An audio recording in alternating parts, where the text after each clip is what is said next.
India का सबसे fast growing D2C home और स्लीप सॉल्यूशंस ब्रांड अब पब्लिक में अपना आईपीओ लेकर आ रहा है, जिसकी ग्रे मार्केट में एक अच्छी खासी प्रीमियम देखने को मिल रही है। क्या ये आईपीओ एक कंफर्टेबल इन्वेस्टमेंट है या फिर अप्लाई करने से पहले सोचना पड़ेगा? चलिए इस आईपीओ का पूरा रिव्यू करते हैं। Business model, store network, strength, risk, सब कुछ।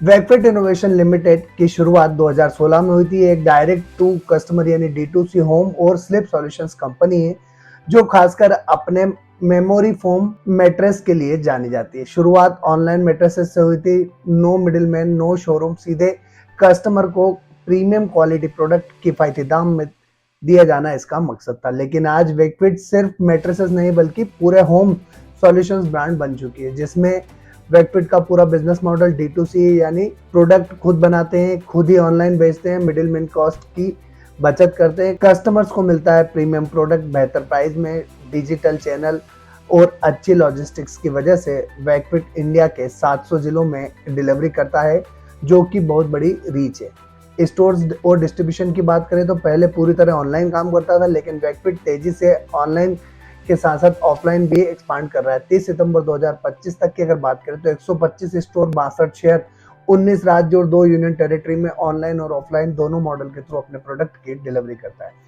अब अगर हम बात प्रोडक्ट पोर्टफोलियो की करें तो वेकफिट सिर्फ मैट्रेसेस नहीं बल्कि पूरा होम सॉल्यूशंस प्रोवाइड करता है, जिसमें mattresses, bed and pillows, sofa, study table, wardrobe, furnitures, एक आधुनिक इंडियन होम के लिए लगभग पूरी कैटेगरी कवर करता है। अब अगर हम इसकी स्ट्रेंथ की बात करें तो वेकफिट की जो मेन स्ट्रेंथ है वो है इंडिया का टॉप D2C नीच ब्रांड बन चुका है। ब्रांड रिकॉल बहुत स्ट्रांग है, प्रोडक्ट रेंज बहुत ही डाइवर्सिफाइड है, पेन इंडिया डिस्ट्रीब्यूशन है, लोअर प्राइसिंग पावर है, हाई ग्रोथ कैपेसिटी है और अच्छी कस्टमर सर्विस और लॉजिस्टिक्स की एक अच्छी रेंज है। अब एक बार इस आईपीओ के साथ रिस्क क्या हो सकती है वो भी देख लेते हैं। तो आइकिया, प्रोपीफाई, स्लीपवेल, ड्यूराफ्लेक्स जैसी कंपनीज के साथ इसका डायरेक्ट कंपटीशन है। D2C में कस्टमर कॉस्ट बहुत हाई होती है, फर्नीचर सेगमेंट में मार्जिन काफी कम है और स्टोर एक्सपेंशन में काफी ज्यादा कैपेक्स लगता है।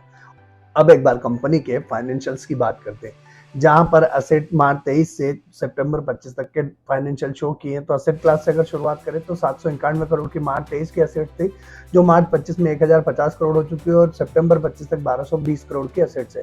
वहीं अगर इनकम की बात करें तो मार्च 23 में 820 करोड़ की इनकम थी, जो मार्च 25 में 1305 करोड़ हुई और सितंबर 25 तक 741 करोड़ की इनकम हो चुकी है। प्रॉफिट आफ्टर टैक्स की बात करें तो मार्च 23 में 145 करोड़ के लॉस में थी ये कंपनी, जो मार्च 23 में सिर्फ 35 करोड़ के लॉस में थी और सितंबर 25 तक 33 करोड़ के प्रॉफिट तक ये कंपनी आ चुकी है। वहीं EBITDA की बात की जाए तो 85 करोड़ के लॉस में EBITDA था, जो मार्च 25 में 90 करोड़ के प्रॉफिट में आया और सितंबर 25 तक 103 करोड़ का इनका EBITDA हो चुका है। नेटवर्थ की अगर बात करें तो 505 करोड़ की नेटवर्थ थी, जो बढ़ के 557 करोड़ की सितंबर 25 तक हो चुकी है। रिजर्व्स एंड सरप्लस की अगर बात करें तो 486 करोड़ के रिजर्व्स मार्च 23 में थी, जो बढ़ के 522 करोड़ सितंबर 25 तक हो चुकी है।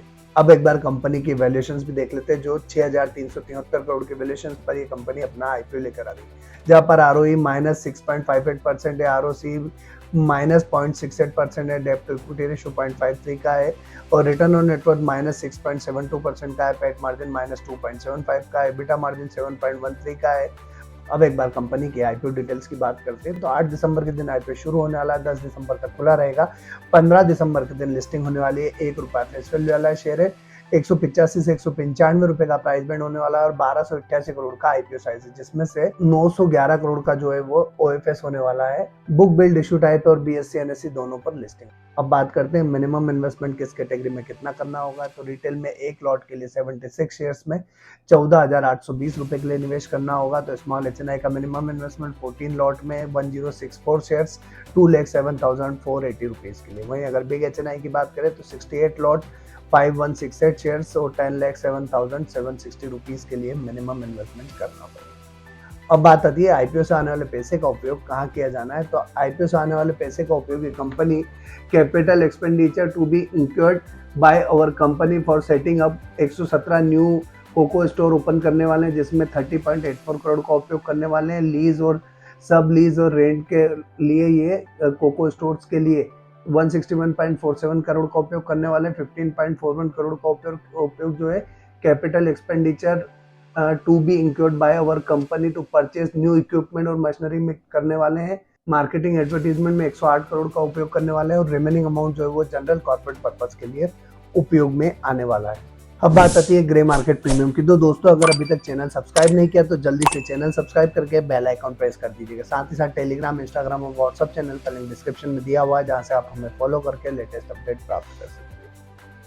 ग्रे मार्केट में फिलहाल 8% के आसपास की इसकी प्रीमियम देखने को मिल रही है और इसकी प्रीमियम जो है वो गिरती जा रही है। जैसे जैसे आईपीओ पास में आया है वैसे ग्रे मार्केट में इसकी डिमांड कम होती जा रही है। तो इस कंपनी के आईपीओ में अगर हम देखें तो इस कंपनी के फाइनेंशियल्स सुधर रहे हैं और साथ ही साथ वैल्यूएशंस अभी भी थोड़ी सी महंगी लग रही है। तो फिलहाल मैं इस कंपनी के आईपीओ को अवॉइड करने जा रहा हूँ। आपकी क्या राय है कमेंट बॉक्स में कमेंट करके जरूर बताइएगा। और साथ ही साथ आप हमारे डिसीजन पे अपना डिसीजन ना लें, सबसे पहले खुद की रिसर्च करें, अपने फाइनेंशियल एडवाइजर से कंसल्ट करें और अपनी फाइनेंशियल कंडीशन देखने के बाद फिर डिसाइड कीजिएगा कि आपको इस कंपनी के आईपीओ में निवेश करना है या नहीं।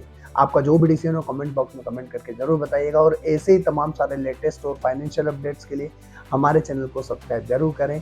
हमारी एक बार फिर मुलाकात होगी एक और कंपनी का अगला आईपीओ एनालिसिस के साथ। तब तक के लिए जय हिंद।